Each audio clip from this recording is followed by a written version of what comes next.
আসসালামু আলাইকুম ওয়া রাহমাতুল্লাহি ওয়া বারাকাতুহু ইন্নাল হামদালিল্লাহ ওয়াসসালাতু ওয়াসসালামু আলা মুহাম্মাদিনিল মুস্তাফা ওয়া আলা আলিহি ওয়া আসহাবিহিল মুজতাবিন আম্মা বা'দ।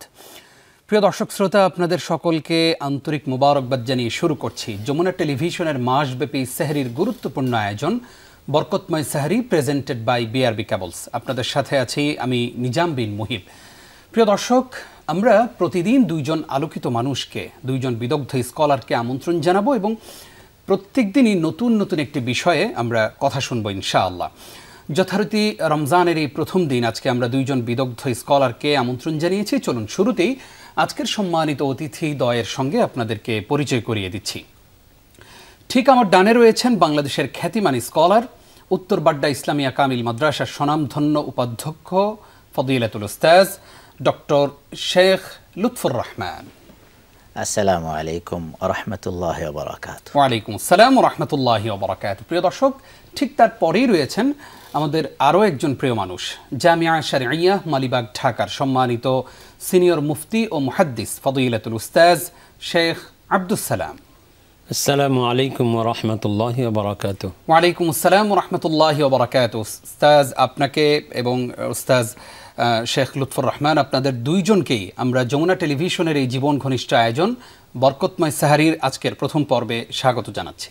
শুকরিয়া। শুকরান, জাযাকুমুল্লাহ। বারাকাল্লাহ ফিক। প্রিয় দর্শক, আজকে যে বিষয়ে আমরা আলোচনা শুনব অত্যন্ত গুরুত্বপূর্ণ বিষয়, আর তা হচ্ছে আহলান সাহলান মাহে রমজান। চলুন প্রিয় দর্শক, দেরি না করে আমরা আলোচনা শুরু করি।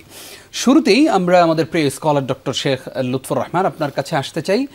রমজান চলে আসলো, একটি বছর পর আমরা আবার নতুন একটি মাস মাহে রমজান পেলাম। এক রমজান চলে গেল, আরেক রমজান চলে আসলো। জীবন থেকে হায়াত দিন দিন শুধু চলেই যাচ্ছে। আমরা কতটুকু পরিবর্তন হতে পেরেছি সেটা নিজের কাছে প্রশ্ন করলেই স্পষ্ট হয়ে যাবে। আপনার কাছে আমাদের জিজ্ঞাসা হচ্ছে, রমজানকে কেনই আমরা স্বাগত জানাবো? আলহামদুলিল্লাহ ওয়াসসালাতু ওয়াসসালামু আলা রাসূলিল্লাহ ওয়া আলিহি ওয়া সাহবিহি আজমাইন। আলহামদুলিল্লাহ, আপনি যে বিষয়টি সামনে নিয়ে এসেছেন যে আমরা রমজানকে কেন স্বাগত জানাবো। রমজান হলো একজন মুমিন জীবনের সবচেয়ে বেশি প্রার্থিত একটি বিষয়, কারণ সে রমজান থেকে অনেক কিছু পেতে চায়, আর আল্লাহ তাআলাও এই জায়গায় অনেক কিছু দেওয়ার জন্য প্রস্তুত হয়ে আছেন এবং দিচ্ছেন। তার ওয়াদাও রয়েছে এবং তার ওয়াদা সত্য। আমরা দোয়া করে যাচ্ছি আল্লাহ তাআলার কাছে যে বাল্লাগনা রমাদান, আল্লাহ আপনি আমাদেরকে রমজান মাস পর্যন্ত পৌঁছিয়ে দেন। খুব কাছাকাছি যেন দেখতে পাচ্ছি আমরা রমজান মাসকে। তো আল্লাহ তাআলা সেই দোয়াও আমাদের কবুল করে রমজান মাসের মধ্যে পৌঁছাচ্ছেন। এই মাসে মূলত আল্লাহ তাআলা বান্দার জন্য দেওয়ার জন্য এত কিছু সাজিয়ে রেখেছেন যে বান্দা যত নিবে বান্দা তৃপ্ত হবে, কিন্তু সেই নেওয়া এর জায়গা থেকে মোটেই কমবে না। এবং আল্লাহ তাআলা যে পরিবেশ তৈরি করে রেখেছেন এখানটাতে, সামগ্রিক পরিবেশ, সেটি একজন মুমিন জীবনের খুবই প্রার্থিত। শয়তানকে আল্লাহ তাআলা বেঁধে রেখেছেন যে না, তুমি আমার এই বান্দাকে এখন সেইভাবে ওয়াসওয়াসা দেওয়ার সুযোগ আর পাবে না। কল্যাণের দরজাগুলো আল্লাহ তাআলা খুলে রেখেছেন যাতে করে বান্দা কল্যাণ সেখান থেকে নিতে পারে। এবং যে কল্যাণ চায় আল্লাহ তাআলা বলছেন তুমি আসো আমার কাছে, তো তুমি আরও সেখান থেকে গ্রহণ করো।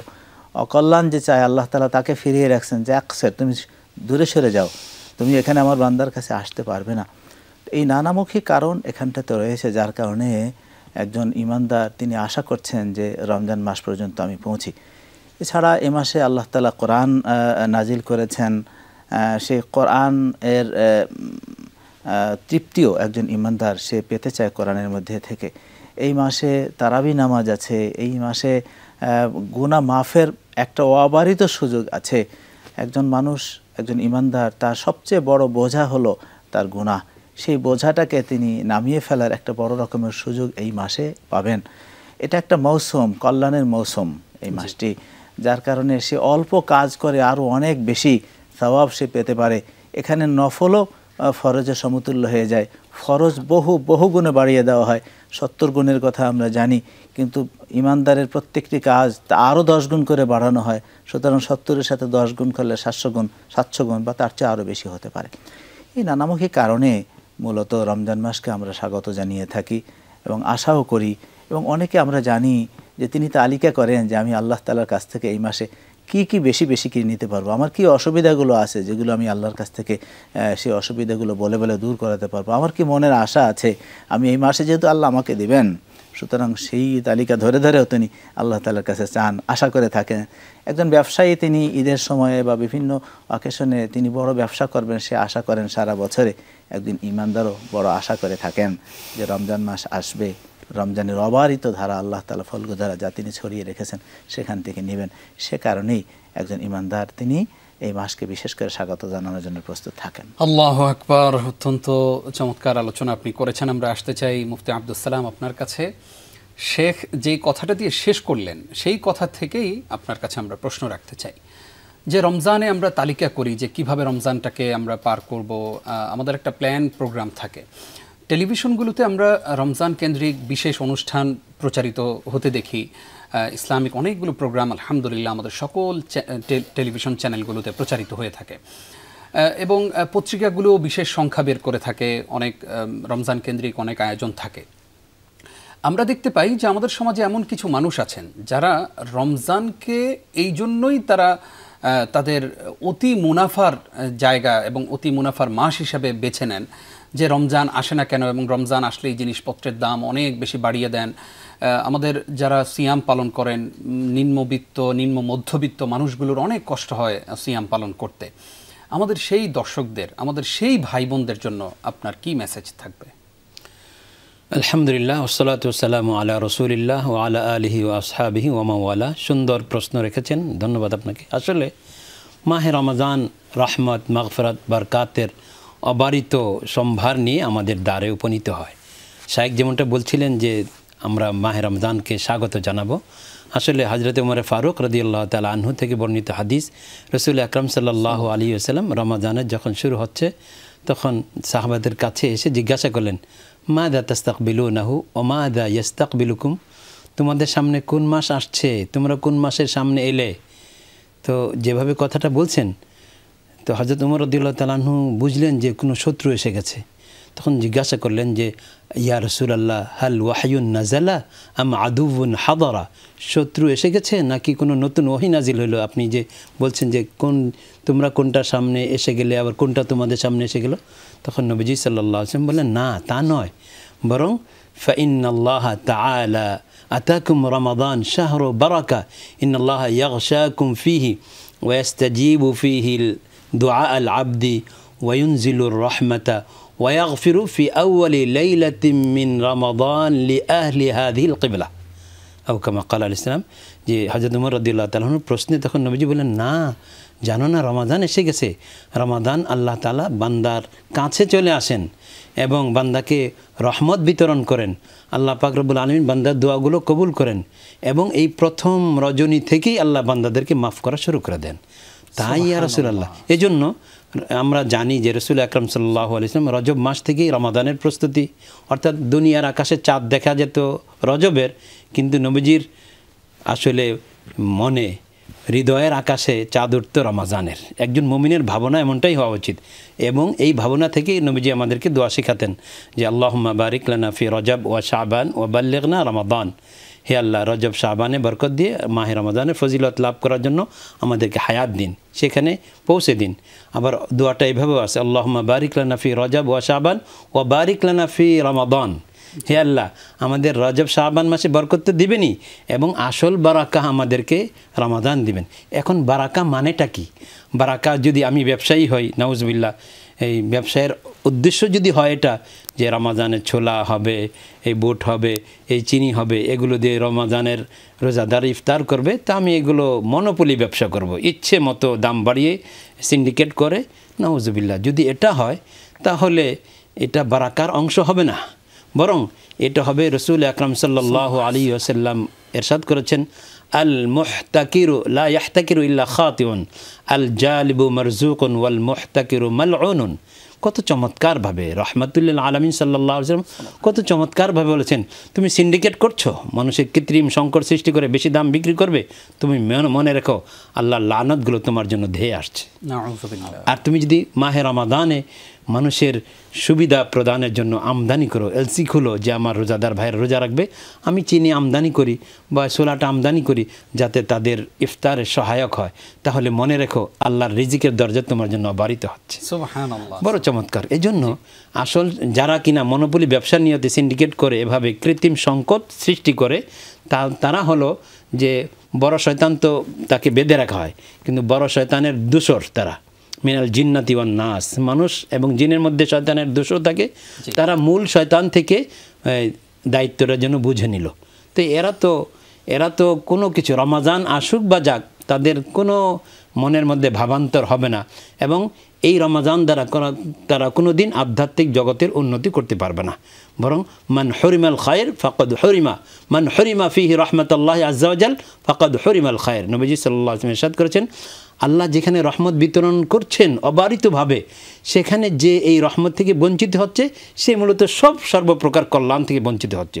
শুধু দেখুন, আমরা মুসলমান, রমাজান আসলে আমাদের চেতনা হওয়া উচিত ছিল যে মুসলিম ভাইদের জন্য আমরা ডিসকাউন্ট করব। যেরকম আপনার ইউরোপ দেখা যায় যখন তাদের বড়দিন আসে, বিগ সেল, বিগ অফার, তাখফিদাত কুবরা বলে ডিসকাউন্ট দেওয়া হয়, মানে যেই ডিসকাউন্ট অন্য সময় দেওয়া হয় না। তাহলে আমি আমার ধর্মীয় ভাইদেরকে রোজা রাখার সুবিধার্থে, বিভিন্ন ইফতারের সুবিধার্থে, সাহরির সুবিধার্থে যদি এই অবারিত সুযোগগুলো না দেই, তাহলে আমি কিসের মুসলমান হলাম? আমার চিন্তা চেতনায় শুধু যদি মনোপলি ব্যবসা করা থাকে, তাহলে তো এই ব্যবসার মধ্যে কোনো বারাকা হবে না। বারাকা হলো সেটা যে আমি আমার মুমিন ভাইয়ের জন্য হৃদ্যতাপূর্ণ সহানুভূতির সাথে আমি এটা কমিয়ে দেব। বারাকা দেওয়ার মালিক তো আল্লাহ তাআলা। আমি মনোপলি ব্যবসা করলেই আমার সম্পদ বেড়ে যাবে তা নয়। আল্লাহ পাক রব্বুল আলামিন এমন একটা বিপদ দিয়ে আমাকে শেষ করে দিবেন আমি কল্পনাও করতে পারি নাই। হচ্ছেও তাই। যারা মনোপলি ব্যবসা করছে, আল্লাহ তাদেরকে কেউ জানে না তার ভিতরে রোগ এমনভাবে বাসা বাঁধছে, সে ধীরে ধীরে শেষ হয়ে যাচ্ছে। এজন্য বারাকা দেওয়ার মালিক আল্লাহ। মানুষের জন্য সম্ভাবনাকে অবারিত রাখতে হবে, কল্যাণ করতে হবে। মানুষের চাহিদা, মানুষের সাথে সহানুভূতিমূলক আচরণ করলে আল্লাহ তাআলা আমাদের জন্য রহমতের পন্থা সহজ করে দেবেন ইনশাআল্লাহ। আমরাও সেটাই প্রত্যাশা করি। আশা করছি আমাদের দর্শকরা যারা ব্যবসায়ী আছেন বিশেষ করে, তারা আপনার এই আলোচনা থেকে উপকৃত হবেন ইনশাআল্লাহ। আমরা আসতে চাই ডক্টর লুৎফর রহমান আপনার কাছে। রমজানকে বলা হয়ে থাকে রহমত, বরকত এবং মাগফিরাতের মাস।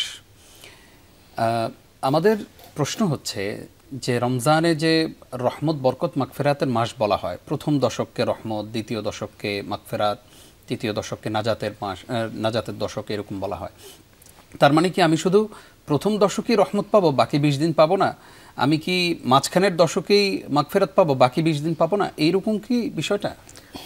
আলহামদুলিল্লাহ, এই হাদিস যেটা এসেছে সেই আলোকেই এই প্রশ্নটাও আসলে আমাদের সামনে অবতারিত হয়ে গিয়েছে। মূলত পুরো রমজান মাস কিন্তু রহমতের মাস, পুরো রমজান মাস মাগফিরাতের মাস, রমজান মাস নাজাতের মাস। এখানে হিসেবটা এইভাবে করলে সহজ হয়ে যায় যে আল্লাহ তাআলার ক্ষমা পাওয়ার জন্য রহমত জরুরি, এবং সেই ক্ষমা হলে বান্দার নাজাত মিলে। একটার সাথে আর একটা সম্পর্ক আছে। বিশেষভাবে প্রথম দশক রহমতের, এর অর্থ এই নয় যে আল্লাহ তাআলা মাফ করবেন। আল্লাহ তাআলা যদি রহম হয়ে যান কোনো বান্দার প্রতি, তাহলে রহমতের তার পুরস্কারই তো আল্লাহ তাআলা তাকে মাফ করে দিয়ে দেবেন। সুতরাং রহমতের মধ্যেই আল্লাহ তাআলার ক্ষমা রয়ে গিয়েছে। দ্বিতীয় দশকের হিসাব যদি করি যে তিনি মাফ করবেন, তাহলে তিনি রহিম এবং রহমান এই সিফাত নিয়ে যদি তিনি না দাঁড়ান, তাহলে তো বান্দা মাফ পাবে না। সুতরাং সেই মাফের সাথেও কিন্তু রহমতটি জড়িয়ে আছে। তো আল্লাহ তাআলা রহম করলেন, আল্লাহ তাআলা ক্ষমা করলেন। পুরস্কার কি? পুরস্কার হলো তাকে পরিত্রাণের ব্যবস্থা করে দিলেন। পরিপূর্ণতা হলো সেখানটা থেকে আল্লাহ তাআলার প্রকাশ পায়। সুতরাং প্রথম দশকে রহমত এর মানে ক্ষমা নেই, দ্বিতীয় দশকে ক্ষমা এর মানে রহমত নেই, নাজাত নেই, কিংবা তৃতীয় দশকে শুধু নাজাত, রহমত নেই, ক্ষমা নেই। একটার সাথে একটা কোনোভাবে আমরা মিলাতে পারবো না। প্রত্যেক দশকেই আছে বিশেষ বিশেষ অবস্থার কথা এখানে মূলত প্রকাশ করা হয়েছে। জি, আশা করছি আমাদের দর্শকরা বিষয়টি ক্লিয়ার হয়েছেন। আমরা এবার আসতে চাই মুফতি আব্দুস সালাম আপনার কাছে। জানতে চাই যে রমজান আসে আমাদেরকে তাকওয়া অর্জন করার জন্য সুযোগ করে দেয় রমজান।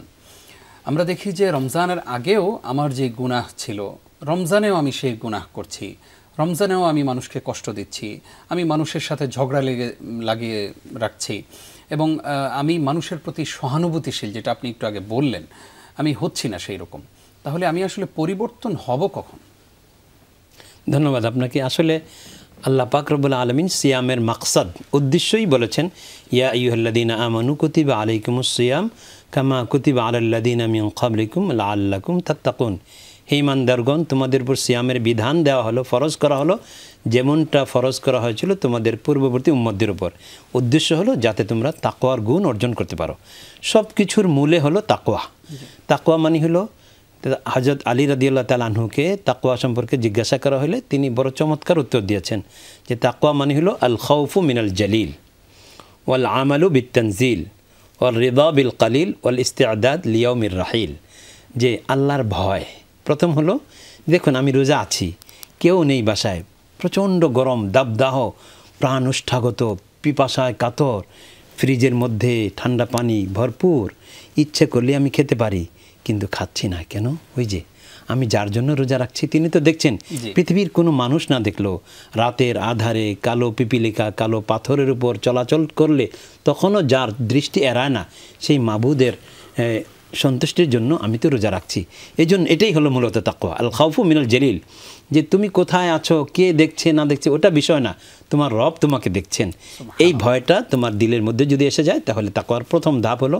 এরপরে এই ধাপ উত্তীর্ণ হলে সামনের ধাপে ওয়াল আমালু বিত-তানজিল, যে তখন যেহেতু আমাকে আল্লাহর ভয় আমার দিলে এসে গেছে, তাহলে তার মানে হলো যে আমার মৃত্যু পরবর্তীতে আমাকে আল্লাহর কাছে জবাবদিহি করতে হবে। এই যে হায়াতটা, لا تزول قدم عبد حتى يسأل عن خمس عن عمره فيما أفنى عن شبابه فيما أبلى وعن ماله من اكتسبه وفيما أنفق وعن علمه ماذا عمل بما علم।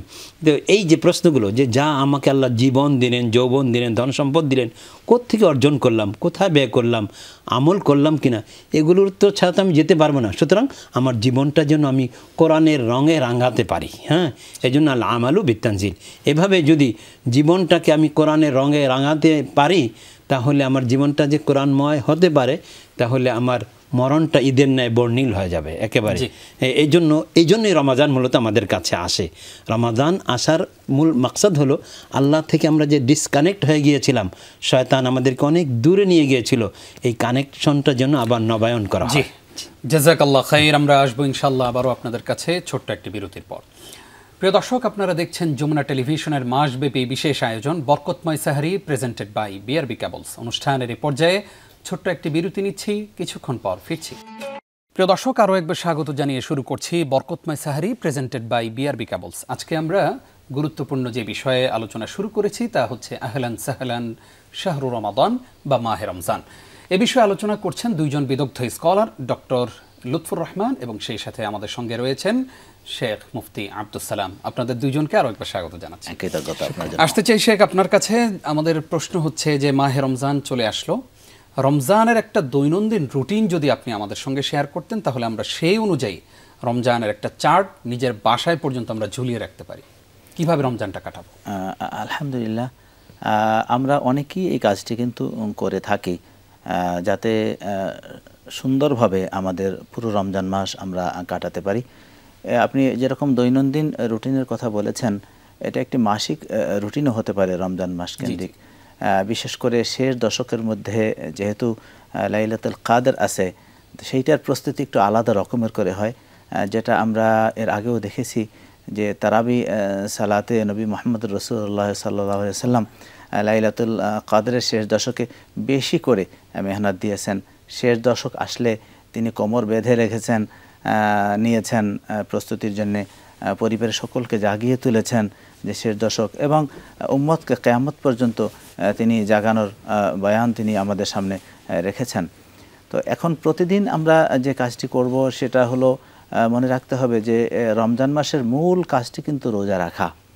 আমরা অনেক কাজের প্রোগ্রাম করলেও রোজা যে আমি রেখে যাচ্ছি সেই চেতনাটা আমার মধ্যে মজবুতভাবে গেঁথে বসছে না। সে কারণেই হাদিসের মধ্যে যেটা এসেছে যে ব্যক্তি রোজা রাখবে, রোজার দ্বিতীয় একটি বৈশিষ্ট্য হলো ইহতিসাবান, সে যেন সওয়াবের আশা আল্লাহ তাআলার কাছে করে।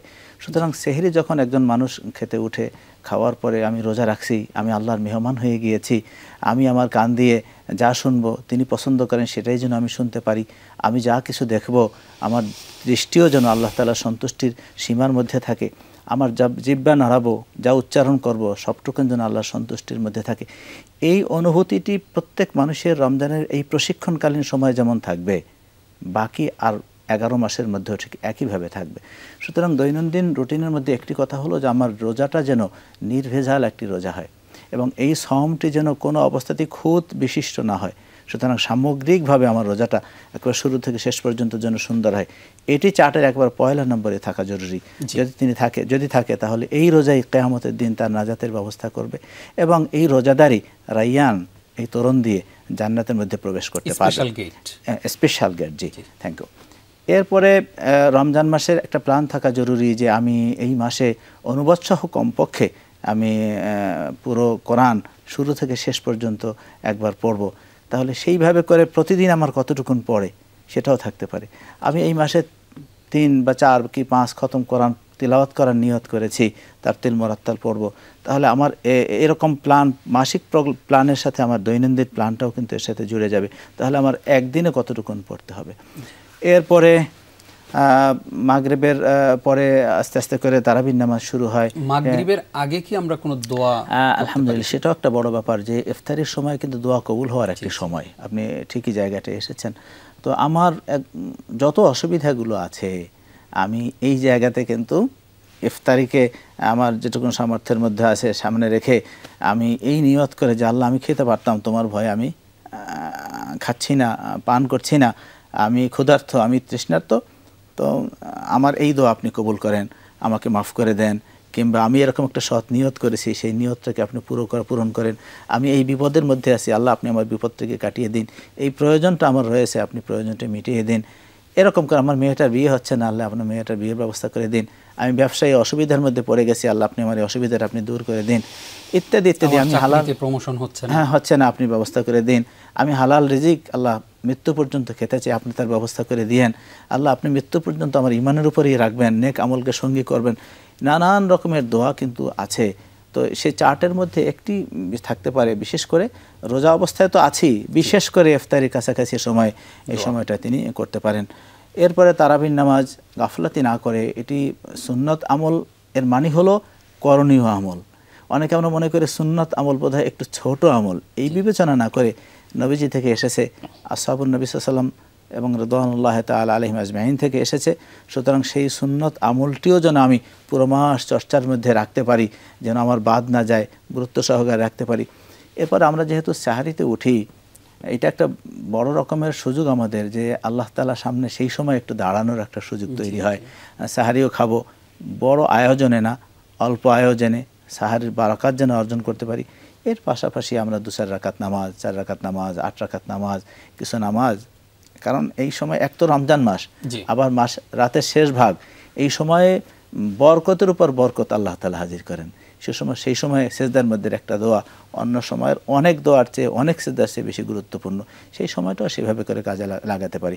এক কথায় এক সেহেরি থেকে শুরু করে আবার পরের সেহেরি পর্যন্ত এই পুরো সময়টুকুনকে আমি যদি সাজাই নিতে পারি, তাহলে আশা করি রমজানের পরিপূর্ণ বরকতের একটা বড় অংশই আল্লাহ আমাদের নসিব করবেন ইনশাআল্লাহ। আমরাও সেটাই প্রত্যাশা করি। আসতে চাই মুফতি আব্দুস সালাম উস্তাদ আপনার কাছে, জানতে চাই যে আমাদের অনেক ভাইয়েরা, অনেক বোনেরা কর্মজীবী, শ্রমজীবী অনেক ভাই বোনেরা আছেন, তো পরিবারের জন্যই আমরা কষ্ট করি, আমরা নিজের জন্য, পরিবারের জন্য, পরিবারের মুখে একটু ডাল ভাত, একটু ইফতারি সাহরি তুলে দেওয়ার জন্যই আমাদের এই কষ্ট, এই প্রচেষ্টা।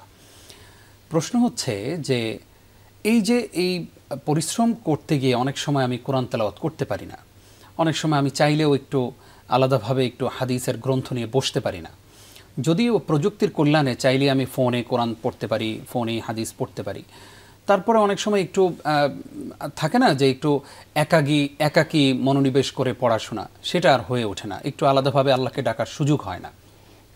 তো এই যে পরিবারের জন্য যে আমার কষ্ট হচ্ছে, আমি যে পরিবারের জন্য কষ্ট করছি, তাদের কাপড় চোপড়, থাকা খাওয়ার ব্যবস্থা করছি, আল্লাহ আমার মাধ্যমে করাচ্ছেন, এর বিনিময়ে কি আমি আল্লাহর কাছে কোনো রিওয়ার্ড পাবো যদিও আমার ছোট ছোট কোনো আমল ছুটে যায়?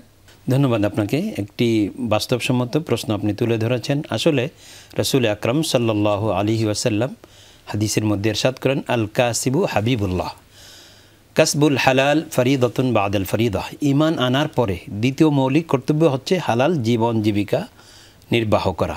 কারণ আমি ইবাদত করে গেলাম, আমল করে গেলাম, আমি কপাল ঠুকে অনেক নামাজ পড়লাম, কিন্তু আমার হারাম গেজায় হারাম খাওয়ায় আমি আমার শরীর গঠন করলাম, আমার পোশাকটা হারাম, আমি সব কিছু অভ্যস্ত হারামে, তাহলে রসুল আকরাম সাল্লাল্লাহু আলাইহি ওয়াসাল্লাম ইরশাদ করেন যে রুব্বা আশআসা আগবারা ইয়ারফাউ ইয়াদাইহি ওয়া ইয়াকুলু ইস্তাজিব ইস্তাজিব ইয়া রাব ওয়া মাতআমুহু হারাম ওয়া মালবাসুহু হারাম ওয়া গুযিয়া বিল হারাম ফাআন্না ইস্তাজাবু লাহু।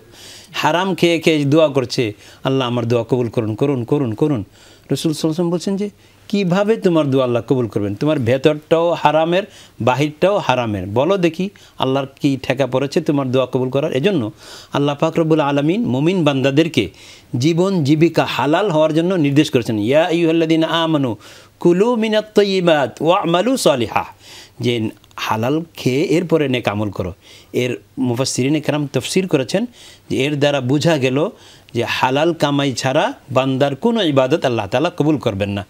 এবং মুমিন বান্দাদেরকে আল্লাহ তাআলা ওই অর্ডার করেছেন, নবীদেরকেও যে অর্ডার করেছেন, ইয়া আইয়ুহাল্লাযীনা আমানু মুমিনদেরকে বলছেন, আবার নেই ইয়া আইয়ুহান নবী যে কুলু মিনাত তাইয়্যিবাত ওয়া আমালু সালিহা, আপনারাও হালাল খেয়ে এরপরে নেক আমল করবেন।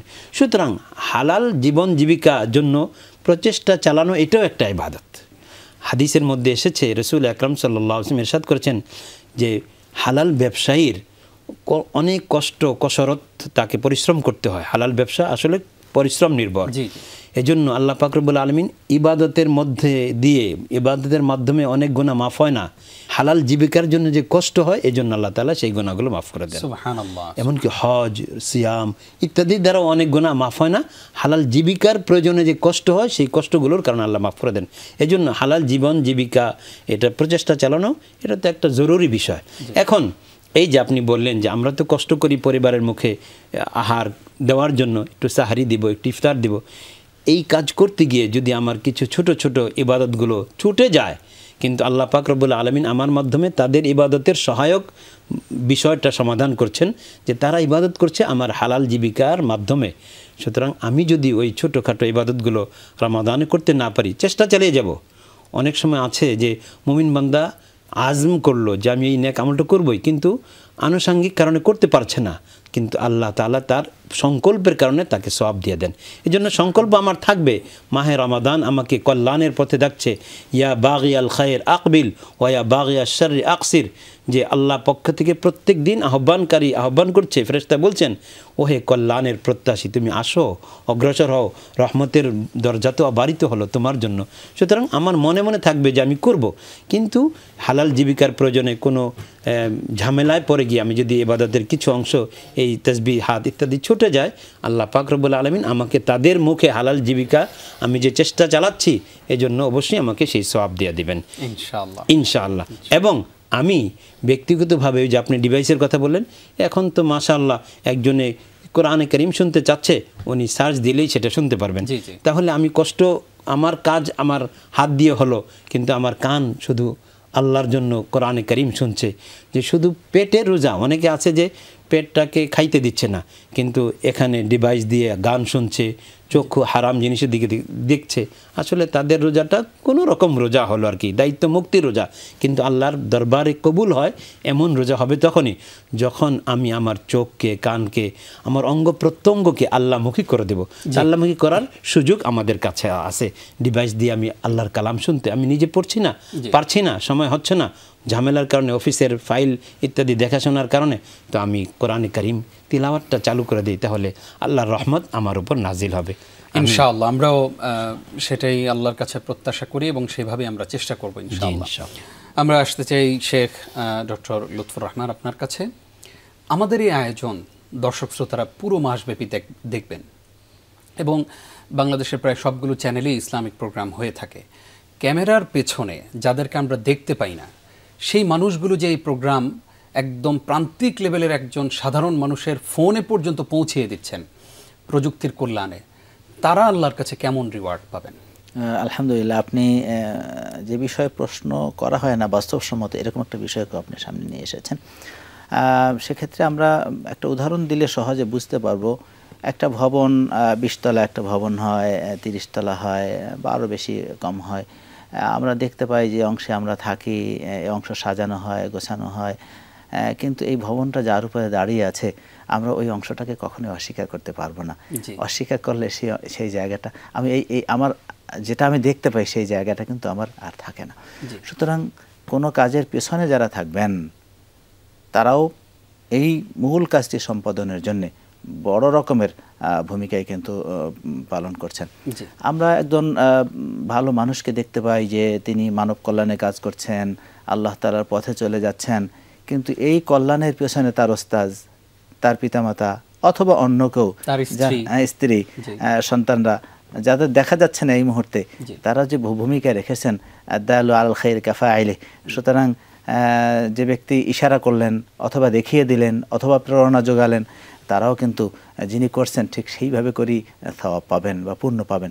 সুতরাং এই প্রোগ্রামগুলো আয়োজনে সরাসরি যারা থাকেন, যাদেরকে দেখা যায়, যাদের কথা শোনা যায়, তারা এরকম নিয়তের কারণে এর পুণ্য পাবেন। ঠিক একইভাবে যাদেরকে আমরা দেখতে পাই না কিন্তু যার দেখার আল্লাহ তাআলা সুবহানাহু ওয়া তাআলা তিনি কিন্তু ঠিকই দেখেন। সুতরাং সামান্য পরিমাণে কোনো পুণ্যের কাজ কিংবা কোনো মন্দের কাজ যিনি যেখানে বসে করুন, তার কিন্তু পুরস্কার তিরস্কার আল্লাহ তাআলার কাছে আছেন। এ কারণে তিনি সেটা লিখেও রেখে দিয়েছেন, বলছেন ফামান ইয়ামাল মিসকালা যাররাতিন খাইরান ইয়ারা। সুতরাং সামান্য ভালো কাজ সেটাও আল্লাহ তাআলার কাছে লেখা আছে এবং পরকালে সে দেখতে পাবে। এমন অনেক কাজের পুরস্কারও পরকালে বান্দা দেখতে পাবে। বান্দা বলবেন যে আল্লাহ আমি এত কাজ তো করিনি, আসলে তো কিভাবে আসলো। কিন্তু আল্লাহ তাআলা জানেন যে কোন জায়গায় কতটুকুন করেছে, বান্দা ভুলে গেল সেটাও কিন্তু আল্লাহ লিখে রাখবেন। একইভাবে যে আল্লাহ আমি এসব কাজ করিনি, কিয়ামতে যখন আমলনামা বাহাতে আসবে তো আল্লাহ তাআলা তো জানেন যে করেছে কিনা, মুখ আটকে দেওয়া হবে, সাক্ষী হাজির হয়ে যাবে যে হ্যাঁ সে হয়তো সরাসরি করেনি কিন্তু পরোক্ষভাবে সে কাজের ইন্ধনদাতা ছিল। সে কারণে নিয়ম বাংলাদেশ বা পৃথিবীর আইনের মধ্যেও যাদেরকে দেখা যায় না তারাও কিন্তু আইনের অধীনে আসে। তো পৃথিবীটা এরকমই। সুতরাং আমাদের এই পর্দার পেছনে যারা নেপথ্যে যারা কাজ করে যাচ্ছেন, পরিশ্রম দিচ্ছেন, মেধা দিচ্ছেন, একটা জিনিসকে সাজানোর জন্য চেষ্টা করেছেন, নিশ্চয়ই তারাও এই পুণ্যের সাথে একই কাতারে শামিল হবেন ইনশাআল্লাহ। আমরাও তাদের জন্য দোয়া করি এবং আল্লাহ তাআলা যেন তাদেরকেও কিয়ামতের দিন উত্তম জাযায়ে খায়র দান করেন, আমরা সেটা প্রত্যাশা করি। আমিন। আসবো আপনাদের কাছে আবারও ইনশাআল্লাহ ছোট্ট একটি বিরতির পর। প্রিয় দর্শক, আপনারা দেখছেন যমুনা টেলিভিশনের মাসব্যাপী বিশেষ গুরুত্বপূর্ণ জীবন ঘনিষ্ঠ আয়োজন বরকতময় সাহরি প্রেজেন্টেড বাই বিআরবি কেবলস। অনুষ্ঠানের এই পর্যায়ে আবারও একটি বিরতির সময় হলো, আশা করছি আমাদের সঙ্গেই থাকবেন। প্রিয় দর্শক, আরও একবার স্বাগত জানিয়ে শুরু করছি বরকতময় সাহরি প্রেজেন্টেড বাই বিআরবি কেবলস। আজকে আমরা মাহে রমজানকে স্বাগত জানিয়ে গুরুত্বপূর্ণ এপিসোড আপনাদেরকে উপহার দিচ্ছি। আলোচনা করছেন দুইজন বিদগ্ধ স্কলার, আলোচনা করছেন শেখ ডক্টর লুৎফুর রহমান এবং সেই সাথে শেখ মুফতি আব্দুস সালাম। আপনাদের দুইজনকে আরও একবার স্বাগত জানাচ্ছি। আকরামাকাল্লাহ উস্তাজ, আপনার কাছে আসতে চাই। আপনি আমাদেরকে জানাবেন যে মাহে রমজান তো বছর পেরিয়ে আবার চলে আসলো আমাদের মাঝে। রমজানের এই সময়টাতে আমরা অনেক সময় এমন হয় যে রোজা রাখি, মিথ্যা কথা বলি, রোজা রাখি, মানুষকে কষ্ট দেই, রোজা রাখি, এরপরে সালাত আদায় করি না। এটা হচ্ছে গুরুত্বপূর্ণ একটি বিষয়। অনেক সময় দেখা যায় যে আমরা শুধুমাত্র না খেয়ে থাকলাম পুরোটা দিন, কিন্তু আমরা শুধুমাত্র হয়তো ফজরের নামাজটা পড়েছি, না হয় শুধুমাত্র ইফতারের পরে মাগরিবটা পড়েছি, বাকি যে 3 ওয়াক্ত সেটা আর পড়ি না। আমাদের এই রোজার অবস্থা কি? ধন্যবাদ আপনাকে। আসলে আমাদের সমাজের বাস্তব একটা চিত্র তুলে ধরেছেন আপনি। রসুল আকরম সাল্লাল্লাহু আলাইহি ওয়াসাল্লাম ইরশাদ ফরমান, বুনিয়াল ইসলাম আলা খামসিন, শাহাদাতি আল্লা ইলাহা ইল্লাল্লাহ ওয়া আন্না মুহাম্মাদার রাসূলুল্লাহ ওয়া ইকামুস সালাহ ওয়া ইতাউজ যাকাত ওয়া সাওমু রমাদান ওয়া হজ্জুল বাইত ইন ইসতাতা ইলাইহি সাবিলা। ইসলামের ভিত্তি 5টি জিনিসের উপর, কালিমাত স্বীকৃতি দেওয়া, নামাজ, যাকাত, সিয়াম, হজ, এগুলো। সুতরাং ধারাবাহিকতা এই ফরজগুলোর, সিয়ামের মাস এসে গেছে, সিয়াম পালন করব। সিয়াম একটা আলাদা ফরজ, কিন্তু এটা মৌসুমের মধ্যে একবারই আসে। রোজার আগে যে ফরজ বিধান সালাত, এটার কোনো ব্যত্যয় নেই। প্রতি মুহূর্তে দিনে 5 বার আমাদেরকে সালাত আদায় করতে হয়। সুতরাং আমি রোজা রাখলাম কিন্তু সিয়াম পালনের পাশাপাশি সালাত আদায় করলাম না, তাহলে আমি কেমন মুমিন হলাম? এজন্যই রাসূল আকরাম সাল্লাল্লাহু আলাইহি ওয়াসাল্লাম ইরশাদ ফরমান, রুব্বা সাইমিন লাইসা মিন সিয়ামিহি ইল্লাল জু', রুব্বা কাইমিন লাইসা মিন কিয়ামিহি ইল্লাল সাহার। যে অনেক রোজাদার এমন আছেন যে তাদের রোজার সার কথা বলতে শুধু পেটের ক্ষুধা, আর কিছু নেই, উপবাস থাকা ছাড়া আর কিছুই নেই। আবার অনেক রাত্রি জাগরণকারী আছেন, ইবাদতকারী, যে তিনি শুধু রাতের সময়টা নষ্ট করলেন, আসলে কোনো কাজ হলো না। ওই যে কোরআনে কারীম একেবারে 3 দিনে খতম করতে গিয়ে খতমও হলো না, কিছুই হলো না, বরং লানতের মুখোমুখি হয়ে গেলাম। তো এই জন্য রসুল আকরাম সাল্লাল্লাহু আলাইহি ওয়াসাল্লাম, সালাত আদায় করতে হবে, সিয়াম পালন করতে হবে, একটা আরেকটার পরিপূরক নয়, বরং প্রত্যেকটাই আলাদা উদ্দেশ্যমূলক ইবাদতে মাহাজা। সুতরাং এটা করলে সেটা হয়ে যাবে এমন জরুরি নয়। এজন্য রমাজান আসলে আমাদেরকে কল্যাণের পথে নেওয়ার জন্য। সুতরাং সিয়ামের দ্বারা যেমন কল্যাণ খুঁজবো, ওয়াস্তাঈনু বিস-সাবরি ওয়াস-সালাহ বলছেন। সাবর মানে হলো সওম, যে তুমি রোজা রাখার মাধ্যমে আল্লাহর কাছে সাহায্য চাও। ওয়াস-সালাহ বলছেন, এবং নামাজ ছেড়ে দিও না। আল্লাহ বড় চমৎকার করে যে ওয়াস্তাঈনু বিস-সাবরি ওয়াস-সালাহ, সাবর মানে হলো আস-সাবরু হুয়া সওম। মুফাসসিরিন কিরাম বলেন যে সিয়ামের মাধ্যমে তুমি রোজা আল্লাহর কাছে সাহায্য চাও, এবং সালাতের মাধ্যমে। এজন্য এই দিকটা খেয়াল রাখবো। আরেকটা আপনি বললেন যে অনেকে আছে মিথ্যা, গীবত, চর্চা ইত্যাদি হারাম কামানো, এগুলো ছাড়া না। নবীজি সাল্লাল্লাহু আলাইহি ওয়াসাল্লাম তাদের সম্পর্কে সতর্কবাণী করেছেন। রাসূল আকরাম সাল্লাল্লাহু আলাইহি ওয়াসাল্লামের ইরশাদ, মান লাম ইয়াদা কাওলা যুর ওয়াল আমালা বিহি ফালাইসা লিল্লাহি হাজা আন ইয়াদা তাআমাহু ওয়া শারাবাহু আও কামা ক্বালা আলাইহিস সালাম। রোজা রাখলে অথচ তুমি মিথ্যা কথা পরিহার করলে না, পরিত্যাগ করতে পারলে না, অশ্লীলতা পরিহার করলে না, এই জাতীয় প্রতারণা, শঠতা যেগুলো তুমি রমাজানের বাইরেও করতে, এগুলি সিয়াম পালনরত অবস্থায়ও তোমাকে এগুলো সিয়াম বারণ করতে পারলো না, তাহলে তোমার এই রোজার মধ্যে তার পানাহার ত্যাগের মধ্যে আল্লাহর কোনো প্রয়োজন নাই।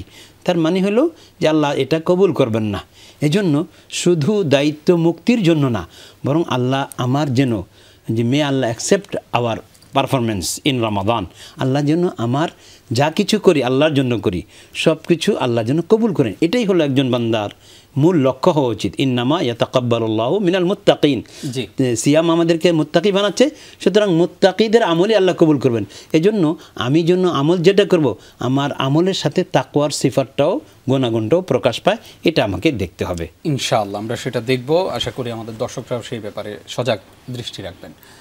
আসতে চাই উস্তাজ ডক্টর লুৎফর রহমান, আপনার কাছে জানতে চাই যে রমজান আসলেই, এই তো আজকে আমরা ইফতার করব ইনশাআল্লাহ, তো আমরা দেখি যে ইফতারের সময় হলে আমরা পরিবার থেকেই অনেক আয়োজন, এবং আমাদের আলুর চপ লাগবে, বেগুনি লাগবে, ছোলা বুট লাগবে, জিলাপি লাগবে, আমাদের আইটেমের কোনো শেষ নাই। এবং এর জন্য আমরা পরিবারের নারী সদস্যদেরকে আমরা প্রেশারাইজ করি, আমরা বলি যে এই আইটেম হতে হবে। অনেক সময় দেখা যায় সেই সাহরি এবং ইফতারের আয়োজন করতে গিয়ে আমাদের মা বোনদের অনেক ইবাদত নষ্ট হয়, সালাত নষ্ট হয়, তারা একটু ইফতারের পূর্বে একটু দোয়া করবে, সেই সুযোগটা আর হয়ে ওঠে না। এক্ষেত্রে নারীদের করণীয় কি, এবং পরিবারের স্বামী বা বাবা বা বড় ভাই যারা আছেন তাদের করণীয় কি? আলহামদুলিল্লাহ, আপনি যে বিষয়টি নিয়ে এসেছেন একটি চিত্র আমাদের সমাজের, এবং সেটা আমাদের রোজাদার ভাইদের, ইমানদার ভাইদের একটি চিত্র। এখন প্রশ্ন হচ্ছে, এটাই কি বেশি সুন্দর, নাকি এর বিকল্প কিছু আছে, কিংবা অন্য কিছু আছে, সেটা হলো এখানে জানবার বিষয়। মনে রাখতে হবে যে ইবাদত পুরুষ মানুষের, নারীদের সকলের জন্যই সমানভাবে রয়েছে। সুতরাং নারী ইবাদত করবেন, পুরুষ ইবাদত করবেন, যিনি যে ইবাদত করবেন, যার যে পুণ্য সেটাই তার আমলনামাতে লেখা হবে। ইফতারি যারা প্রস্তুত করেন, এটিও নিশ্চয়ই একটি ভালো কর্ম, তার পুরস্কারও তার জন্য আছেন, কারণ তাদের ইফতারি তৈরি হওয়ার পরে তাদের ইফতারি দিয়ে আমরা ইফতারি করি। বাইরের মানুষকে করলে যেমন সওয়াব হয়, তার চেয়ে বেশি সওয়াব কিন্তু কাছের মানুষদের জন্য করলে সওয়াব হয়। সুতরাং সওয়াবের বিষয়টি আমাদের কাছে পরিষ্কার। বাকি যে বিষয়টি এখানে থাকে সেটি হলো যে এই যে বিরাট পসরা সাজিয়ে আমরা যে কাজটা করি, এখানে কতগুলো অসুবিধা রয়েছে। এর মধ্যে একটি অসুবিধা হলো, এগুলো গ্রহণ করার জন্য প্রচুর পরিমাণে সময় প্রয়োজন পড়ে, হয়তো 20 মিনিট, আধা ঘন্টা বা আরও বেশি। তাহলে আমার মাগরিবের নামাজের কি হালত হচ্ছে, আমার ইফতারি করতে গিয়ে যে অবস্থাটা তৈরি হয়। এজন্যে ব্যাপক পসরা সাজানো এটার প্রয়োজন পড়ে না। যতটুকুন দরকার ইফতারি করার জন্য, একটু খেজুর অথবা একটু পানীয়, অথবা কাছাকাছি অল্প 2-4টা আইটেম যদি থাকে, তাহলে দেখা যায় আমরা জামাতের সাথেও কিন্তু মসজিদে গিয়ে, জামে মসজিদে গিয়েও নামাজ আদায় করতে পারি।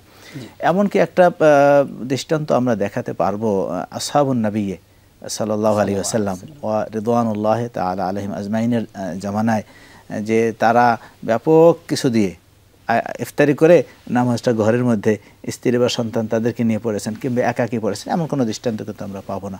তারাও ইফতারি করেছেন। তাহলে আমার ইফতারি আইটেম হোক, আমার ইফতারি পদ্ধতি হোক, তাদের থেকে যদি আমি নিতে পারি তাহলে আমার সঠিক জায়গাতে কিন্তু আমি যেতে পারবো, ঘাটতি আমার হবে না।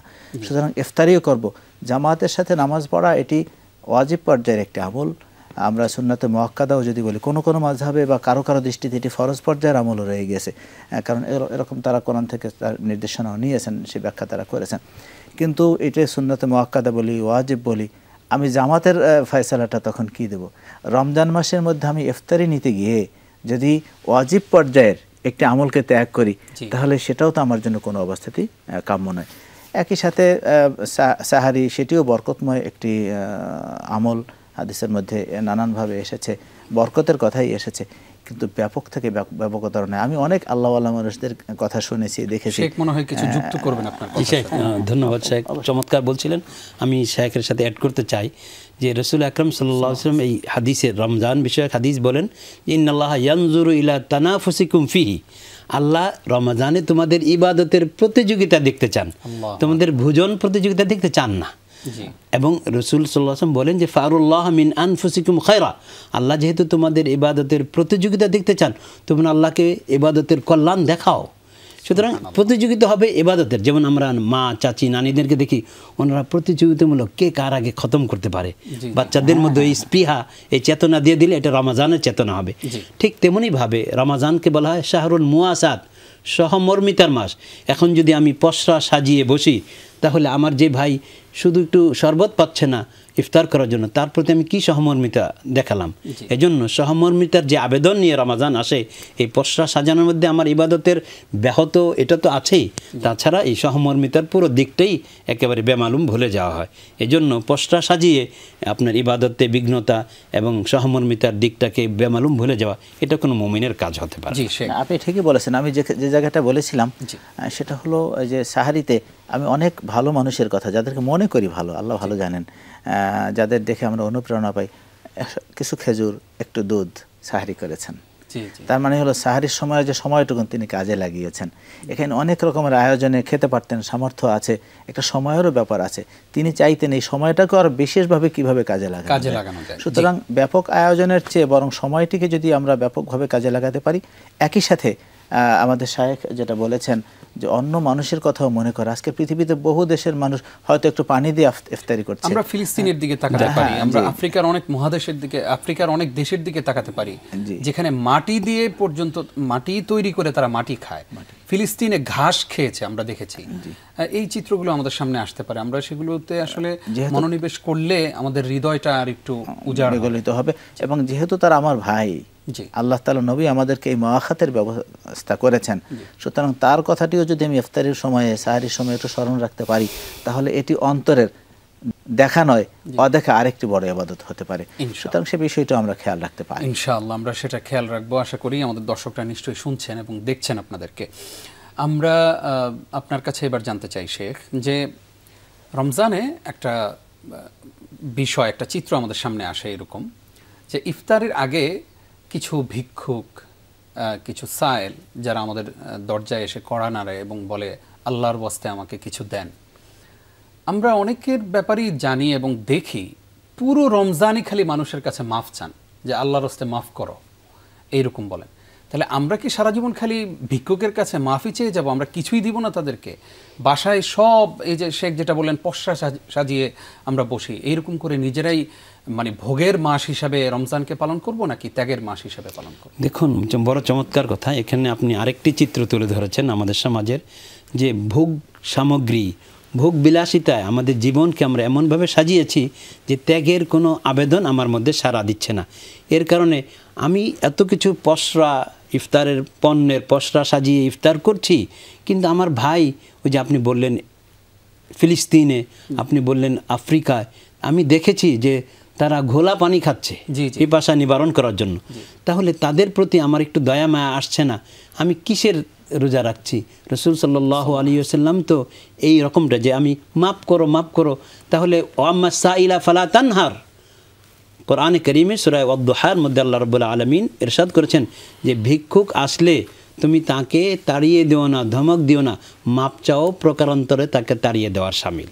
আমি মাফ করুন, এত কিছু দেখা যায় যে আমি ভিক্ষুকে দিলাম না, এরপর ইফতারের সময়টা যখন চলে যায় তখন এই পস্তাগুলো আমি খেতে পারি না, তখন আমি অবলীলায় সেগুলো আবার ডাস্টবিনে ফেলে দিই।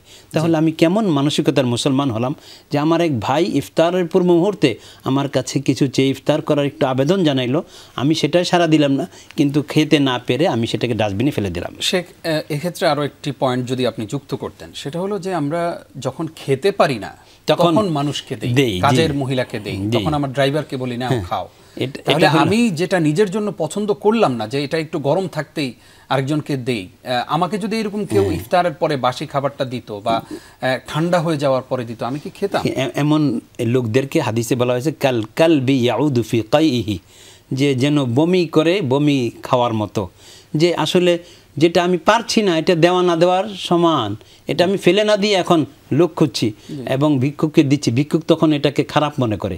এজন্য যে তাসাদ্দাকু আনতা সহিহুন শাহিহুন, যে তোমার সুস্থতা আছে এবং যেই মালটা তুমি সাদাকা দিচ্ছ, দান করছো, এর প্রতি তোমার আগ্রহ আছে। তো আগ্রহ তো থাকে যখন এটা শুটো হয়ে না যায়, যখন নেতিয়ে না পড়ে, ওই অবস্থায় যখন খাওয়ার উপযোগী থাকে। যখন খাওয়ার উপযোগী থাকে না তখন তো আমি শাহি, ওই মালের প্রতি, ওই সম্পদের প্রতি, খাবারের প্রতি আমার আগ্রহ থাকে না। খাবারের যখন আগ্রহ হারিয়ে যায় তখন দেওয়া না দেওয়া শামিল, একরকম অর্থ। এজন্য ওই সময়ের সাদকা এটা কবুল হবে না। এটা হলো দায় সারা, যে আমি ডাস্টবিনে না ফেলে ভিক্ষুকের থলেতে ফেললাম, এটা সাদাকার সওয়াবও সে পাবে না। খুবই গুরুত্বপূর্ণ একটি বিষয়। আশা করছি আমাদের দর্শকরা সতর্ক থাকবেন। আমরাও এই ধরনের আলোচনা থেকে উপকৃত হচ্ছি প্রতিনিয়ত, আলহামদুলিল্লাহ, এবং পুরো রমজান জুড়ে আমরা উপকৃত হব।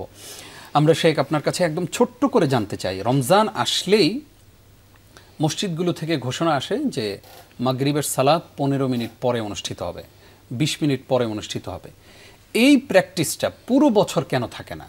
রমজান আসলে আমরা 20 মিনিট পরে দেই, তো রমজানের বাইরেও অনেকে শাওয়ালের 6 রোজা রাখেন, অনেকে আইয়ামে বীজের রোজা রাখেন, সেই সময় আসলে ইফতার করার সময় পান না, একদম আজান শেষ মসজিদে সালাত দাঁড়িয়ে যায়। আমরা কি এটা পুরো বছর করতে পারি কিনা? হ্যাঁ, আলহামদুলিল্লাহ, এটি একটু বাস্তবসম্মত বিষয়। আপনি সারা বছরের কথা বলেছেন, সাপ্তাহিকভাবেও আমরা সোমবার আছে, বৃহস্পতিবার আছে, মাসের মধ্যেও আমরা আইয়ামুল বীজ 3 দিনের কথা জানি, এটা করা যেতে পারে।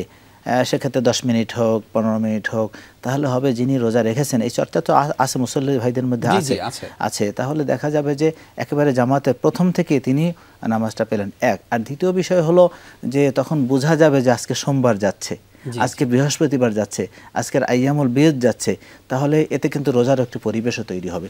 এটি করতে পারলে খুবই ভালো হয় এবং সমাজের অন্যান্য মানুষও তাতে উপকৃত হতে পারে। ছোট্ট করে শেখ আপনি বলবেন যে এতে কোনো সমস্যা আছে কিনা? কোনো সমস্যা নেই, কারণ মাগরিবের সালাতের মধ্যে প্রায় 1 ঘন্টা সময় থাকে।